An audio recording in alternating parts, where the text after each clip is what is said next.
1999 ஆரம்பிக்கப்பட்டது தான் இந்த காஸ்பல் ஸ்பார்க் மினிஸ்ட்ரிஸ். இது சபை பாகுபாடற்ற ஒரு மிஷனரி ஸ்தாபனமாகும். தற்பொழுது 37 மிஷனரிகளை கொண்டு வட இந்தியாக்களில் தேவனுடைய ராஜ்யத்தின் சுவிசேஷத்தின் பணியை செய்து கொண்டு வருகிறோம். இந்த ஊழியங்களுக்காக ஜெபம் பண்ணி கொள்ளுங்கள். அநேக சுவிசேஷம் அறியாத மக்களுக்கு தேவனுடைய ராஜ்யத்தின் சுவிசேஷம் அறிவிக்கப்பட்டு கொண்டிருக்கிறது.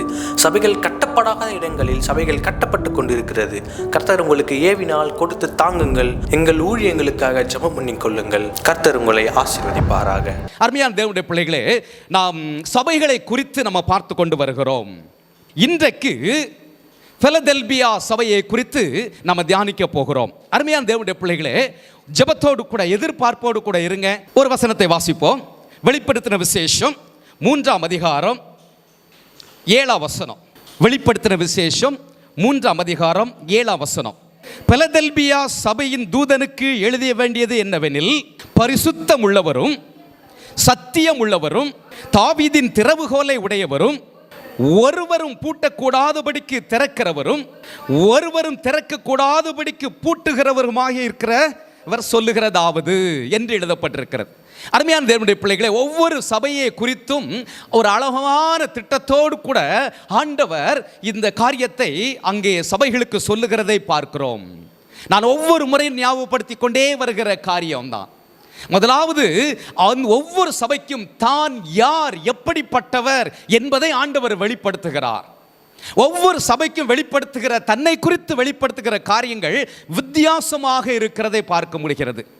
இதுக்கு முன்பதாக 5 சபைகளுக்கும் ஆண்டவர் தன்னை உருவகப்படுத்தி வெளிப்படுத்துகிறார். எபேசு சபைக்கு அவர் தன்னை வெளிப்படுத்தும் பொழுது 7 நட்சத்திரங்களை தம்முடைய வலதுகரத்தில் ஏந்தி கொண்டு 7 பொன் குத்து விளக்குகள் மத்தியில் உலாவிக் கொண்டிருக்கிறவர். மனக்கண்களை யோசித்து பாருங்கள், அவருடைய உருவகம் வித்தியாசமானது. சிமிர்னா சபைக்கு ஆண்டவர் தன்னை வெளிப்படுத்தும் போது சொல்லுகிறார், முந்தினவரும் பிந்தினவரும் மரித்து பிழைத்திருக்கிறவர் என்று சொல்லுகிறார். பெர்கமு சபைக்கு சொல்லும் பொழுது, இருபுறமும் கருக்குள்ள பட்டயத்தை உடையவர், மகாபயங்கரமான ஒரு உருவகம். தியத்ரா சபைக்கு அக்கினி ஜுவாலை போன்ற கண்கள், பிரகாசமான வெண்கலம் போன்ற பாதங்களும் உள்ளவர்.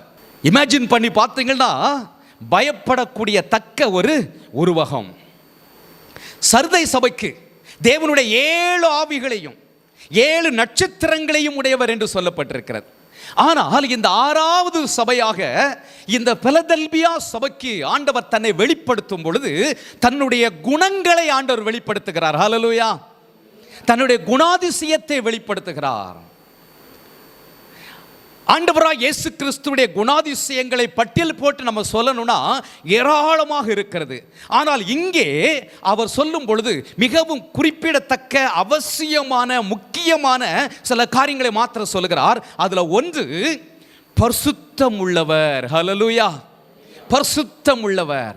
இயேசு கிறிஸ்து இந்த உலகத்தில் வாழ்ந்த நாட்களில் கூட அவரை விரல் நீட்டி குற்றப்படுத்துவதற்கு ஒருவராலும் கூடாதிருந்தது. சதுசேயர், பரிசேயர், வேத பாரகர்கள், வேதத்தை கற்று தேர்ந்தவர்கள் இயேசுவை சுற்றி சுற்றி வந்தார்கள் என்று வேதத்தில் எழுதப்பட்டிருக்கிறது. எதற்கு சுற்றி சுற்றி வந்தார்களாம்? அவருடைய வாயிலிருந்து வருகிற வார்த்தையில குற்றம் கண்டுபிடிப்பதற்காக அவரை சுற்றி சுற்றி வந்தார்களாம். குற்றம் கண்டுபிடிக்க முடிந்ததா? நியாய சாஸ்திரிகள் வந்தார்கள், குற்றம் கண்டுபிடிக்க முடியவில்லை. அவரை குற்றப்படுத்துவதற்கு ஒருவராலும் கூடாது இருந்தது. காரணம் என்ன? அவர் பரிசுத்தமுள்ள தேவன். ஹல்லேலூயா! அந்த பரிசுத்தமுள்ள தேவனை ஆராதிக்கிற, அந்த பரிசுத்தமுள்ள தேவனுக்கு ஊழியம் செய்வதற்கு நம்மை அர்ப்பணித்து இருக்கிறோமே, நம்முடைய வாழ்க்கை எப்படி இருக்க வேண்டும்? நான் பரிசுத்தராய் இருக்கிறதை போல நீங்களும் பரிசுத்தராய் இருங்கள் என்றும், நான் பரிசுத்தராய் இருக்கிறதை போல நீங்களும் உங்கள் நடக்கைகள் எல்லாவற்றிலும் பரிசுத்தராய் இருங்கள் என்றும் அவர் நம்மை பார்த்து சொல்லுகிறார். அவர் பரிசுத்தமுள்ள தேவன் என்பதை இந்த பிலதெல்பியா சபைக்கு அவர் வெளிப்படுத்துகிறதை பார்க்கிறோம். இரண்டாவதாக, சத்தியம் உள்ளவர். மாசற்றவர் மாத்திரமல்ல, சத்தியம். இன்றைக்கு உலகத்தில் மனிதர்கள் எத்தனையோ சத்தியங்களை போதிக்கிறார்கள். ஆனால் இயேசு என்கிற சத்தியம் எல்லா காலத்திலும் மாறாதவைகள். ஹல்லேலூயா! எக்காலத்துக்கும் பொருந்தக்கூடியவைகள் அவருடைய சத்தியங்கள். மூன்றாவது, தாவீதின் திறவுகோலை உடையவர். அவர் பூட்டினா யாராலும் திறக்க முடியாது, அவர் திறந்தால் யாராலும் பூட்ட முடியாது. சர்வ வல்லமையுள்ள தேவன். ஏசாயா 22ஆம் அதிகாரம் 22லையும் இந்த வசனம் சொல்லப்பட்டிருக்கிறது. தாவீதுடைய திறவுகோலை அவனுடைய கழுத்தில் வைப்பேன் என்று சொல்லப்பட்டிருக்கிறது. அருமையான தேவனுடைய பிள்ளைகளே, இந்த பிலதெல்பியா சபைக்கு ஆண்டவர் தன்னுடைய குணாதிசயத்தை, அவர் பரிசுத்தமுள்ளவர் என்பதையும் அவர் சத்தியமுள்ளவர் என்பதையும் அவர் வெளிப்படுத்துகிறார். அடுத்த வசனத்தை வாசிக்கிறேன். உன் கிரியைகளை அறிந்திருக்கிறேன். எல்லா சபைக்கும் சொல்லுகிறாரா? எல்லா சபைக்கும் சொல்லுகிறார், உன் கிரியை அறிந்திருக்கிறேன், உன் கிரியை அறிந்திருக்கிறேன் என்று. இந்த பிலதெல்பியாவுடைய கிரியை என்ன? உனக்கு கொஞ்சம் பலன் இருந்தும் நீ என் நாமத்தை மறுதலியாமல் என் வசனத்தை கை கொண்டபடியினாலே இதோ திறந்த வாசலை உனக்கு முன்பாக வைத்திருக்கிறேன், அதை ஒருவனும் பூட்ட மாட்டான். இந்த வசனத்தை நம்ம வாக்குத்தத்தமாக பல நேரங்களிலே ஜெபத்திலே நம்ம சொல்வதுண்டு. திறந்த வாசலை உனக்கு முன்பதாக வைத்திருக்கிறேன், அதை ஒருவனும் பூட்ட மாட்டான் என்று சொல்லி. ஆனால் நமக்கு முன்பதாக ஆண்டவர் திறந்த வாசலை வைக்க வேண்டும் என்றால் இந்த பிலதெல்பியா சபையானது எப்படி இருந்ததோ அப்படி நீங்களும் நானும் இருக்க வேண்டியது அவசியம். நான் அடிக்கடி சொல்வதுண்டு, எந்த ஒரு வாக்குத்தத்தமும் முன்பதாகவோ பின்பதாகவோ ஒரு கட்டளையை ஏந்தி நிற்கும். அந்த கட்டளையை நாம் கடைபிடிக்கும் பொழுது, அந்த கட்டளையை நாம் நிறைவேற்றும் பொழுதுதான் அந்த வாக்குத்தத்தத்தின் ஆசீர்வாதத்தை நம்ம பெற்றுக்கொள்ள முடியும். நம்முடைய வாழ்க்கையில் ஆண்டவர் திறந்த வாசலை வைக்க வேண்டும் என்றால் நம்முடைய வாழ்க்கையில் எப்படி இருக்கணும்? இந்த பிலதெல்பியா சபை எப்படி இருந்ததோ அப்படி இருக்க வேண்டும். 5 சபைகள், இதுக்கு முன்னாடி நம்ம பார்த்த 5 சபைகளுக்கும் அந்த கிரியையை சொல்லிவிட்டு அவருடைய குறையை ஆண்டவர் சுட்டி காட்டியிருக்கிறார். அந்த குறையிலிருந்து நீ மனம் திரும்பினால் என்ன ஆசீர்வாதம் என்பதையும் ஆண்டவர் சுட்டி காட்டினார். மனம் திரும்பாத பட்சத்தில் என்ன தண்டனை உனக்கு வரும் என்பதையும் ஆண்டவர் எச்சரிக்கையாக சொன்னார். ஆனால் இந்த பிலதெல்பியா சபையை குறித்து சொல்லும் பொழுது, உன் கிரியை நான் அறிந்திருக்கிறேன், உனக்கு கொஞ்சம் பலன் இருந்தும் என் நாமத்தை நீ மறுதலியாமல் இருந்தாய் என்று சொல்லப்பட்டிருக்கிறது. இந்த பிலதெல்பியா சபையை பற்றி குறை ஆண்டவர் எங்கேயுமே சொல்லவில்லை. ஹல்லேலூயா. இந்த சபை மாதிரி நம்ம சபை இருக்கணும்னு வாஞ்சை இருக்குதா? இருக்கணும் இல்லை? ஆமாம். அப்படிப்பட்ட சபையைத்தான் ஆண்டவருடைய வருகையில் அவர் எடுத்துக்கொள்வார். அப்படின்னா நம்ம சபை கட்டிடமா? இல்லை, நீங்களும் நானும் தான் சபை, நீங்களும் நானும் தான். இந்த பிலதெல்பியா சபையை போல நம்முடைய வாழ்க்கையை நம்ம அமைத்து கொள்ளும் பொழுது நம்முடைய வாழ்க்கை அவருக்கு பிரியமுள்ள ஒரு வாழ்க்கையாக இருக்கும், அவரை மகிமைப்படுத்துகிற ஒரு வாழ்க்கையாக இருக்கும், அவர் எதிர்பார்க்கிற ஒரு வாழ்க்கையாக இருக்கும். அவரை போல சத்தியத்தையும் பரிசுத்தத்தையும் வெளிப்படுத்துகிற ஒரு சபையாக நாம் காணப்படுவோம். அப்பொழுது அவர் வரும் பொழுது நாம் எடுத்துக்கொள்ளப்படுவோம். ஹல்லேலூயா. இந்த இடத்துல நான் இன்னும் கொஞ்சம் ஆழமாக உங்களோடு கூட நான் தியானிக்க வேண்டும் என்று விரும்புகிறேன். கொஞ்சம் பலன் இருந்தும், கொஞ்சம் பலன் இருந்தும். சிலர் சொல்லுவாங்க, எனக்கே கொஞ்சம் தான் இருக்கு பிரதர், இல்லை எனக்கே பலன் இல்லை, என்ன எவ்வளோ நாள் ஓடுறது, எனக்கே இல்லை. ஆனால் ஆண்டவர் எதிர்பார்க்கிறது என்ன தெரியுமா? உன்கிட்ட என்ன இருக்குதோ அதை கொடு. இல்லை, என்ன இருக்குதோ அதை கொடு. அதை தான் ஆண்டவர் எதிர்பார்க்கிறார். கொஞ்சம் பலன் இருக்குதா, அந்த பலனை கூட என்கிட்ட கொடு. பைபிளில் நிறைய சம்பவங்களை நம்ம வாசிக்க முடிகிறது. தன்கிட்ட இருக்கிறதை கொடுக்கும் பொழுது ஆண்டவர் அதை வர்த்திக்க பண்ணார், ஆசீர்வதித்தார். ஆனால் எனக்கு எனக்கு எனக்குன்னு வச்சுக்கிட்டு இருக்கிற எந்த ஒரு காரியத்தை ஆண்டவர் ஆசீர்வதிக்கவே இல்லை. ஒரே ஒரு சம்பவத்தை மாத்திரம் உங்களோடு நான் பகிர்ந்து கொள்ள போகிறேன். மார்க் எழுதின சுவிசேஷம் 14ஆம் அதிகாரம் 6ஆம் வசனம் 8ஆம் வசனம் 9ஆம் வசனத்தை நம்ம வாசித்து பார்க்கும் பொழுது, என்னிடத்தில் நற்கிரியை செய்திருக்கிறாள் என்று 6ஆம் வசனத்திலேயும் தன்னால் இயன்றதை செய்தாள் என்று 8ஆம் வசனத்திலேயும் 9ஆம் வசனத்தில் இந்த சுவிசேஷம் உலகத்தில் எங்கெங்கெல்லாம் சொல்லப்படுமோ அங்கெங்கெல்லாம் இவளை நினைவு கூர்வதற்கு இவள் செய்ததும் சொல்லப்படும் என்று சொல்லி இயேசு கிறிஸ்து அன்றைக்கு சொன்னார். அந்த ஸ்திரீ நலதம் என்கிற அந்த தைலத்தை இயேசுடைய சிரசில் அவள் ஊற்றினதை நம்ம பார்க்கிறோம். எல்லாரும் பார்த்து சொல்றாங்க இது வீண் என்று சொல்லுகிறார்கள். இவ்வளவு பணத்துக்கு நம்ம விற்கலாமே, தருத்தருக்கு கொடுக்கலாமே, இவ வேஸ்டா பண்றாளே அப்படின்னு சொல்லி அவளை குறித்து முறுமுறுக்கிறார்கள். ஆனால் இயேசு என்ன சொல்லுகிறார்? நீங்க முறுமுறுக்க வேண்டாம், என்னிடத்தில் நற்கிரியை செய்திருக்கிறாள். ஹல்லேலூயா. அருமையான தேவனுடைய பிள்ளைகளே, இயேசு கிறிஸ்து இந்த உலகத்தில் நன்மை செய்கிறவராகவே சுற்றி திரிந்தாராம். அவர் எங்க சென்றாலும் நற்கிரியை செய்தார். ஆண்டவருடைய பிள்ளைகள் என்பதிலே நமக்கு ஒரு அடையாளம் என்ன? நாம் நற்கிரியை செய்கிறவர்களாக இருக்க வேண்டும், நன்மை செய்கிறவர்களாக இருக்க வேண்டும். யாருக்கு நன்மை செய்யணும்?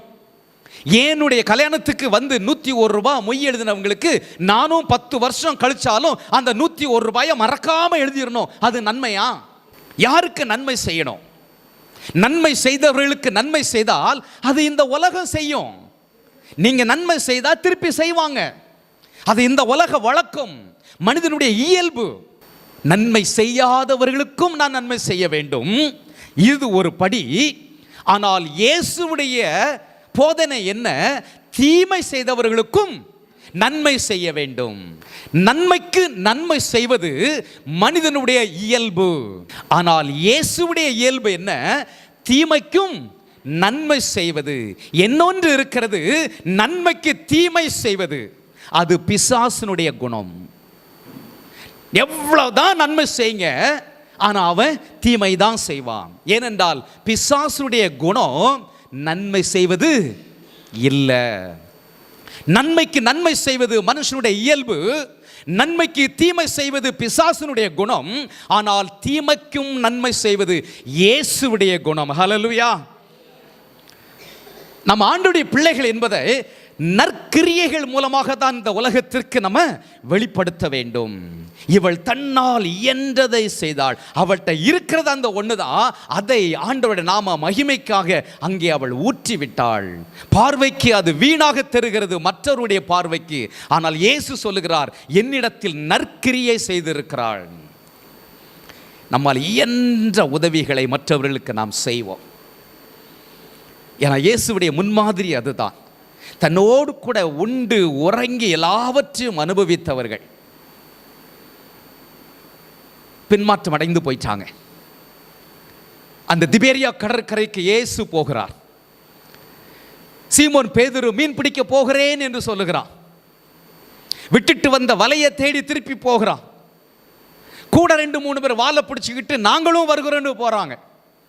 இரவு முழுவதும் மீன் பிடிச்சு பார்க்குறாங்க, ஒன்றும் கிடைக்கல. அவர்களை தேடி இயேசு போகிறார். அவர்களை பார்த்து கேட்கிறார், பிள்ளைகளே, புசிப்பதற்கு ஏதாகிலும் உண்டா? அந்த இடத்துல ஒருவேளை நம்மளை மாதிரி ஒரு ஆள் இருந்துதான் என்ன சொல்லியிருப்போம்? அடா துரோகிகளே, என்னைய மண்ணுக்குள்ள புதைச்ச உடனே இப்படி பின்மாற்றம் அடைஞ்சு போயிட்டீங்களே, எல்லாம் என் கூட இருக்கும் பொழுது ஜால்ரா அடிச்சுக்கிட்டு இருந்தியே, நான் செத்து போயிட்டேன்னு தெரிஞ்ச உடனே இப்படி மீண்டும் மீன் பிடிக்க போயிட்டீங்களே, நீங்க உருப்படுவீங்களா? துரோகிகளேன்னு சொல்லலையே, பிள்ளைகளே. அந்த தேவனுடைய அடிச்சுவட்டை பின்பற்றுகிற நீங்களும் நானும் நற்கிரியை செய்வதன் மூலமாகத்தான் இந்த உலகத்திற்கு இயேசுவை நாம் அறிவிக்க முடியும். இன்றைக்கு ஒரிசா மாநிலத்தில் நாங்கள் ஊழியம் செய்து கொண்டிருக்கிறோம். அதிகமாக ஊழியம் செய்த பகுதிகள் கந்தமால் என்கிற ஒரு மாவட்டம், கலகண்டி என்கிற ஒரு மாவட்டம், ராயகடா என்கிற ஒரு மாவட்டம். இந்த 3 மாவட்டத்தையும் நீங்க பார்த்தீங்கன்னா அதிக மலைகள் உள்ள ஒரு பகுதி, நக்சலைட் அதிகமாக ஆக்கிரமித்திருக்கிற ஒரு பகுதி. ஆனால் தமிழ்நாட்டிற்கு எப்போ சுவிசேஷம் வந்ததோ அதே நாட்களில், அதே ஆண்டுகளில், அந்த 18ஆம் நூற்றாண்டுகளிலே அங்கேயும் சுவிசேஷம் போயிருக்கிறது. இன்றைக்கு எத்தனையோ கிராமங்களுக்கு போக்குவரத்து வசதி இல்லை, ரோடு வசதி இல்லை, கரண்ட் வசதி இல்லை. இன்றைக்கும் அப்படித்தான் இருக்கிறது. அப்போ 18ஆம் நூற்றாண்டிலே எவ்வளவு பின்தங்கிய ஒரு கிராமமாக இருந்திருக்கும் அந்த மலைப்பகுதி. யோசித்து பாருங்கள். அன்றைக்கு வெளிநாட்டில் இருந்து வந்த அந்த மிஷனரிகள் குதிரைகளில் போயிருக்கிறார்கள். அப்படி போயிட்டு ஊழியம் செய்து அநேக சபைகளை ஸ்தாபித்து இருக்கிறார்கள். இன்றைக்கும் கனடியன் பேப்டிஸ்ட் சர்ச்சஸ் நிறைய இருக்கிறது. கனடியன் பேப்டிஸ்ட் மிஷனரிஸ் தான் அங்கே வந்து ஊழியங்கள் அதிகமாக செய்திருக்கிறார்கள். ஆண்டவருடைய சுவிசேஷத்தை அறிவித்திருக்கிறார்கள், சபையை நாட்டியிருக்கிறார்கள். ஆனால் நற்கிரியையை அவர்கள் செய்யவில்லை. ஒரு பள்ளிக்கூடம் கிடையாது, ஒரு ஆஸ்பத்திரி கிடையாது, ஒரு டெய்லரிங் கிடையாது, வாழ்வாதாரத்துக்கு எதையுமே அவர்கள் செய்யவில்லை. ஆகவே தான் அந்த பகுதிகள் முன்னேறவே இல்லை. இன்னைக்கு தமிழ்நாடு அதே 18ஆம் நூற்றாண்டில் தான் சுவிசேஷம் இங்கேயும் அறிவிக்கப்பட்டது. இங்க வந்த LMS மிஷனரிகள், CMS மிஷனரிகள், SPG மிஷனரிகள், ஆங்கிலிக்கன் மிஷனரிகள் சுவிசேஷத்தோடு கூட சமுதாய பணிகளையும் செய்தார்கள், நற்கிரியை செய்தார்கள். ஹல்லேலூயா. அதனால தான் இங்க தமிழ்நாடு வளர்ச்சிக்குள்ள வந்தது. ஆண்டவருடைய பிள்ளைகள் நற்கிரியை செய்யும் பொழுது, சுவிசேஷ பணியோடு கூட நற்கிரியை செய்யும் பொழுது, ரெண்டும் ஒரு தீபம் போல அந்த சுவிசேஷம் அவருடைய வாழ்க்கையை மாற்றும், நற்கிரியை அவருடைய வாழ்வாதாரத்தை மாற்றும். ஹல்லேலூயா. இவள் தன்னால் இயன்றதை செய்தாள். தொர்க்காள் பாருங்களேன், தனக்கு தெரிஞ்சது தையல் வேலை. அவள் இறந்த உடனே அவள் தச்சு கொடுத்த உடுப்பெல்லாம் போட்டுட்டு வந்துதான் பேதுருட்ட சொல்கிறாங்க, இது தொர்க்காளக்கா செய்து கொடுத்தது, தச்சு கொடுத்தது. பெருமையாக சொல்லியிருப்பாங்க இல்லையா? நற்கிரியை ஆண்டோடைய நாமத்தை மகிமைப்படுத்தக்கூடிய அளவுக்கு காணப்படும். ஹல்லேலூயா. சுவிசேஷம் ஒரு பக்கம் அறிவிக்க வேண்டும், நற்கிரியை இன்னொரு பக்கம் நாம் செய்ய வேண்டியது அவசியம். தொடர்ந்து நம்ம வாசிக்கொண்டே வரும் பொழுது 9ஆம் வசனம், இதோ யூதர் அல்லாதிருந்தும் தங்களை யூதர் என்று பொய் சொல்லுகிறவர்களாகிய சாத்தானுடைய கூட்டத்தாரில் சிலரை உனக்கு கொடுப்பேன் என்று அங்கே சொல்லப்பட்டிருக்கிறது. எபேசு திருச்சபைக்கு ஆண்டவர் சொல்லும் பொழுதும் இதே காரியத்தை சொல்லுகிறார். யூதர் அல்லாதவர்கள் தங்களை யூதர் என்று சொல்லிக் கொள்வதை நீ அடையாளம் கண்டு கொண்டாய் என்று சொல்லி, இது எதை குறிக்கிறது என்றால், யூத சந்ததியில இயேசு வந்தார் இல்லையா? ஆமா, நான் யூதன் அப்படின்னு சொல்லிக் கொள்வதில் அவர்கள் பெருமைப்படுவார்கள். யூதர்கள் தெய்வம் எங்களுக்கு தான் சொந்தம் என்று சொல்லிக் கொள்வார்கள். நாங்கள் ஆபிரகாமுடைய சந்ததிகள் என்று சொல்லிக் கொள்வதில் அவர்கள் பெருமைப்படுவார்கள். எபேசு சபை அப்படி பொய் சொல்லுகிறவர்களை அடையாளம் கண்டு கொண்டது. எதை வைத்து அடையாளம் கண்டு கொண்டிருக்கோம்? இன்றைக்கு ஒருவர் நம் மத்தியில் வருகிறார், பிரதர் நான் பரிசுத்தமாக தேவனுடைய ஊழியத்தை நான் செய்து கொண்டிருக்கிறேன், அதிக பாரத்தோடு கூட நான் செய்து கொண்டிருக்கிறேன் அப்படின்னு சொல்லி கண்ணீர் வடித்து அவர் சொல்லுகிறார்னு வைங்களேன், நம்ம என்ன பண்ணிடுவோம்? நம்பிடுவோம் இல்லை? நம்பிடுவோம். ஆண்டவருடைய பிள்ளைகளுக்கு எந்த வரம் இருக்கிறதோ இல்லையோ, ஒரு வரத்தை ஆண்டவர்கிட்ட கேளுங்க. டிசர்னிங் ஸ்பிரிட், ஆவிகளை பகுத்தறிகிற வரத்தை கேளுங்க. ஆமாம், இப்போ நம்ம வாழ்ந்து கொண்டிருக்கிற இந்த காலகட்டத்தில் பாருங்களேன், உபதேச கோளாறுகள், துருபதேசம் பெருகிக்கொண்டே வருகிறது. கூடுமான வரைக்கும் தெரிந்து கொள்ளப்பட்டவர்களையும் வஞ்சிக்கக்கூடிய ஒரு காலத்தில் வாழ்ந்து கொண்டிருக்கிறோம். நம்ம ஆவிகளை பகுத்தறிகிற அந்த வரத்தை பெற்றுக்கொள்ளவில்லை என்றால் நம்ம வழி தவறி பண்ணுவதற்கு ஏராளமான பேர் இருக்கிறார்கள். கவனமாக நம்ம இருக்க வேண்டியது அவசியம். எபேசு சபை அதை அடையாளம் கண்டு கொண்டார்கள். ஆனால் இங்கே பாருங்கள், இந்த பிலதெல்பியா சபைக்கு ஆண்டவர் சொல்லுகிறார், தங்களை யூதர் என்று சொல்லிக் கொள்ளுகிறவர்கள் சாத்தானுடைய கூட்டத்தார், அவர்களை போன்ற சிலரை உனக்குள்ள நான் வைத்திருக்கிறேன். ஒரே சபைக்குள்ள நீனும் இருக்கிறாய், அவர்களையும் உனக்கு வைத்திருக்கிறேன் அப்படின்னு சொல்லி. ஆட்டுத்தோலை போர்த்த ஓநாய்கள் போல அவர்கள் இருப்பார்கள். மேல தெரிவது ஆட்டுத்தோல், ஆனால் உள்ள என்ன இருக்கும்? ஓநாயினுடைய செயல்கள் இருக்கும். ஜாக்கிரதையாக இருக்க வேண்டியது அவசியம். தன்னை யூதன் என்று சொல்லிக் கொள்வான், ஆனால் அந்த யூதர்கள் கடைபிடிக்கக்கூடிய எந்த பாரம்பரியத்தையும் கடைபிடிக்க மாட்டார்கள். ஆனால் தன்னை யூதர் என்று சொல்லிக் கொள்வார்கள். மீண்டும் ஒரிசாவை பற்றி சொல்லுகிறேன். ஒரிசா மாநிலத்தில் இந்த ஆதிவாசிகளுடைய உழைப்பை, இவர்களுடைய வருமானத்தை, இவர்களுடைய கடின உழைப்பையும் இவர்களுடைய அறியாமையும் பயன்படுத்திக் கொள்வதற்கு ஒரு விதமான கூட்டங்கள் இருக்கிறார்கள். ஆனால் உண்மையாகவே அவர்கள் தங்களை இந்த கூட்டத்தார் என்று சொல்லிக் கொள்வதில் உண்மை கிடையாது. வெளியே தெரிவதற்காக இங்கிருந்து ஒன்றை போட்டுக்குவான், ஆனால் அவன் உண்மையான அவங்க கிடையாது.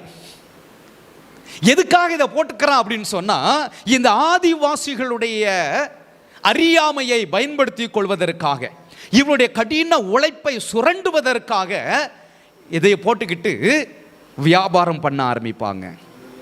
இன்னைக்கு ஏன் வடநாட்டில் சுவிசேஷத்துக்கு எதிர்ப்பு? இயேசு கிறிஸ்துவை பற்றி சொல்வதனாலயா? இல்லவே இல்லை. அது ஏதோ ஒரு சின்ன பர்சன்டேஜ் தான்.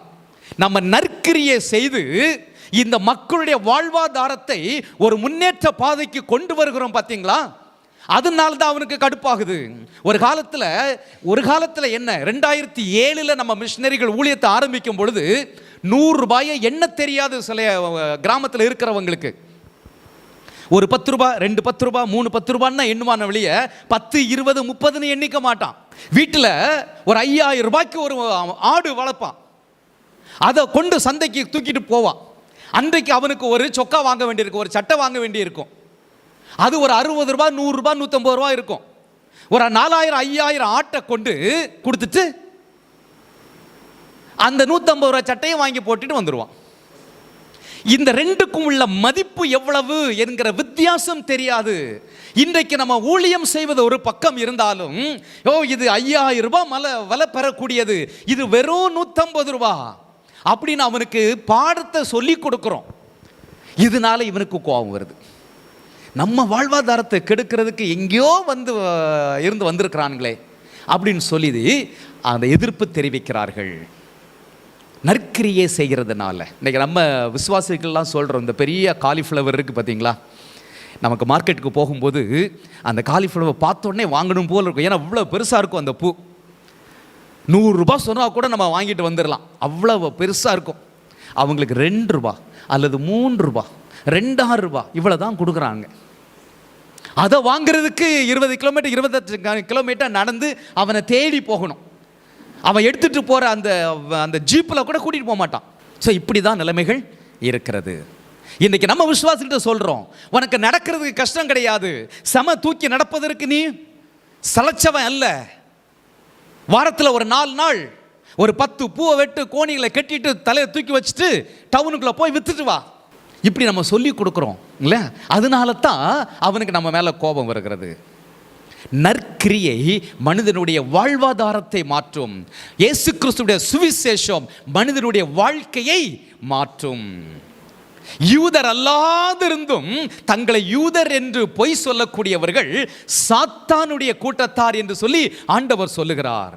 இன்றைக்கு பரிசுத்தம் பரிசுத்தம் பரிசுத்தம் என்று சொல்லி வாயினால சொல்லிக்கொண்டு தங்களுடைய வாழ்க்கையில பரிசுத்தம் இல்லாதவர்கள், ஒரு ஆட்டுத்தோலை போர்த்த ஓநாயை போன்றவர்கள், அவர்களும் இன்றைக்கு கிறிஸ்தவ சமுதாயத்திற்குள்ள திருச்சபைகளுக்குள்ள பின்னி பிணைந்திருப்பதை நாம் பார்க்க முடிகிறது.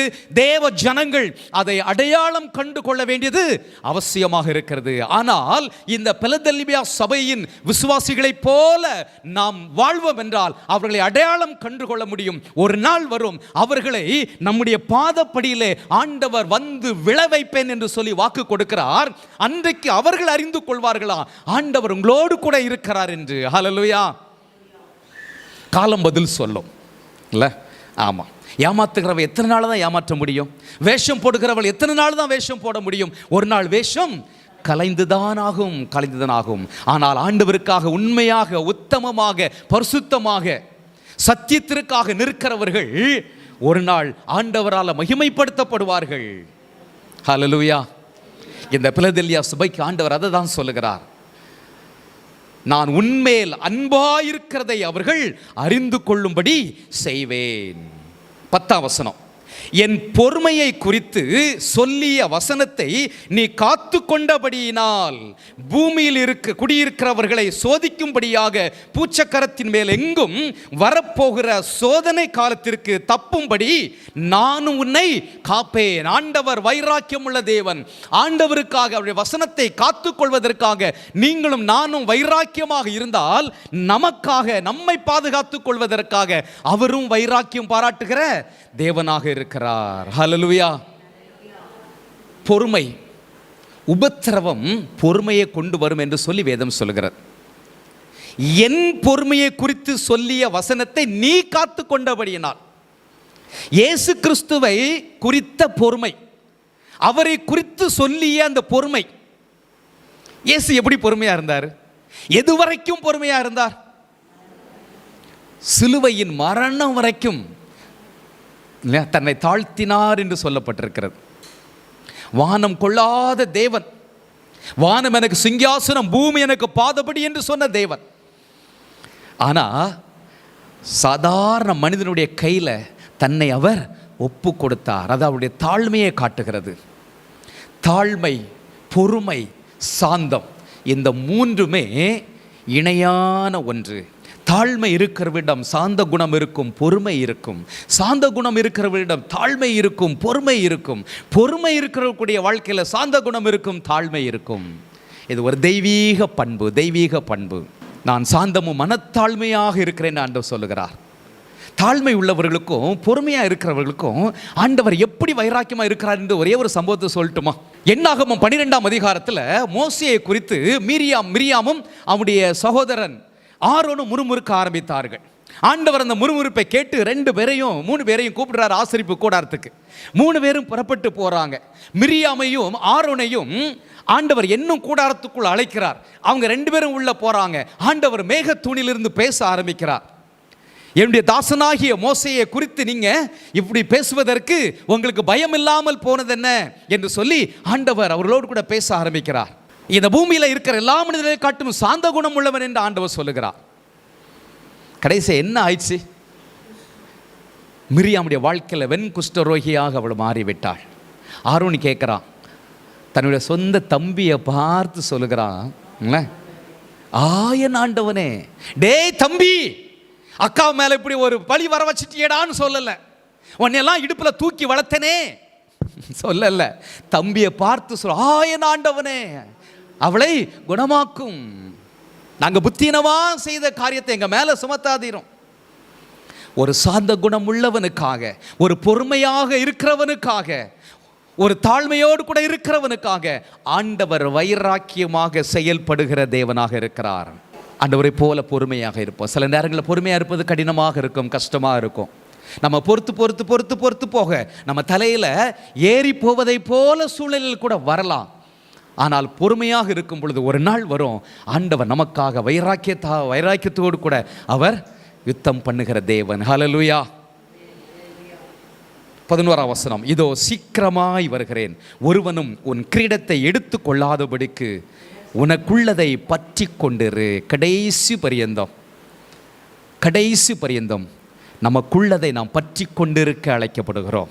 கொஞ்ச நாள் நான் ஆண்டவருக்குள்ளே இருந்தேன், இப்போ நான் ஆண்டவருக்குள்ளே இல்லைங்கிற அந்த சூழ்நிலை இல்லை. கடைசி பரியந்தம், மரண பரியந்தம் உண்மையாயிரு, அப்பொழுது ஜீவ கிரீடத்தை தருவேன் என்று வாக்கு கொடுத்திருக்கிற தேவன். கடைசி வரைக்கும் நான் உண்மையாக இருக்கும் பொழுது, கடைசி வரைக்கும் ஆண்டவர் விரும்புகிற காரியத்தை நாம் செய்யும் பொழுது நமக்கென்று அவர் ஜீவ கிரீடத்தை வைத்திருக்கிறார். அதை நாம் பெற்றுக்கொள்ள போகிறோம். ஜெயம் கொள்ளுகிறவன் எவனோ அவனை என் தேவனுடைய ஆலயத்திலே தூணாக்குவேன். எவ்வளவு பெரிய ஒரு ஆசீர்வாதம் பாருங்கள். அது நின்று அவன் ஒரு காலும் நீங்குவதில்லை. என் தேவனுடைய நாமத்தையும், என் தேவனால் பரலோகத்திலிருந்து இறங்கி வருகிற புதிய எருசலேமாகிய என் தேவனுடைய நகரத்தின் நாமத்தையும், என் புதிய நாமத்தையும் அவன் மேல் எழுதுவேன். ஆவியானவர் சபைகளுக்கு சொல்லுகிறதை காதுள்ளவன் கேட்க கடவன் என்று எழுது. இன்னொரு ரகசியத்தை புரிந்து கொள்ளுங்கள். ஒவ்வொரு சபைக்கும் எழுதும் பொழுதோ, கடைசியாக முடிக்கும் பொழுது ஆண்டவர் சொல்லுகிறார், ஆரம்பிக்கும் பொழுது இந்த குறிப்பிட்ட சபைக்கு என்று சொல்லி ஒரு சபைக்கு எழுதுவார், ஆனால் முடிக்கும் பொழுது சபைகளுக்கு இல்லை. ஆமாம். ஆகவே இது எல்லாம் அன்றைக்கு ஆசியாவில் இருந்த சபைகளுக்கு மாத்திரமல்ல, இன்றைக்கு இருக்கிற சபையாகிய உங்களுக்கும் எனக்கும். இன்றைக்கு இந்த பிலதெல்பியா சபையை போல பரிசுத்தத்திலே, சத்தியத்திலே நாம் நிலைத்திருப்போம். ஆண்டவரை போல பொறுமையோடு கூட இருப்போம். நமக்கு முன்பதாக அவர் திறந்த வாசலை வைப்பார், அதை ஒருவனும் பூட்ட முடியாது. ஆண்டவர் திறந்தால் அதை பூட்டுபவன் யார்? ஆண்டவர் பூட்டினால் அதை திறப்பவன் யார் ஒருவனும் கிடையாது. ஏனென்றால் அவர் சர்வ வல்லமுள்ள தேவன். நமக்காக அவர் ஜீவ கிரீடத்தை வைத்திருக்கிறார். அதை பெற்றுக்கொள்ளும்படி தொடர்ந்து ஓடுவோம். ஆண்டவர் பெரிய காரியங்கள் செய்வார். சுவிசேஷம் பறைசாற்றப்பட உங்களின் பங்கு என்ன? மிஷனரியை தாங்கலாம், ஆலயம் கட்டி கொடுக்க முன் வரலாம், இம்மாணவர்களின் படிப்பு தேவைகளை சந்திக்கவும் உதவி செய்ய முன் வரலாம். ஆதிவாசி பிள்ளைகளின் வாழ்வு வளம் பெற இலவசமாக பள்ளிகள் நடத்தப்பட்டும் வருகிறது. தொடர்ந்து ஊழியத்தை உங்கள் அனுதின ஜெபத்தாலும் உதாரத்துவமான உங்கள் காணிக்கையாலும் தாங்குங்கள்.